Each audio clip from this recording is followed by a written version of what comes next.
Hello guys, I'm Rasmus and I'm here with Choban and Alan. So today we're going to cut. Yeah, today I'm gonna create a scissor cut for Alan. It's gonna be strong in the structure, but soft in the detail. So I think it's gonna be nice. And I heard you have like an important meeting tomorrow. Yeah, it's going tomorrow, so make it look sharp. Nice. So stay tuned and see how it's done.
Alright guys, now the hairstyle is done. So Alan, how do you like it?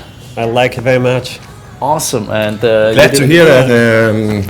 Yeah, it was nice to work with a scissor instead of a lot of machine. So yeah, I hope you like it too, guys. I think you did a great work, Choban. So guys, write in the comment section down below what you think about this hairstyle. And also give us your ideas for the coming episodes. Hit the notification button and subscribe if you haven't yet. So see you next time.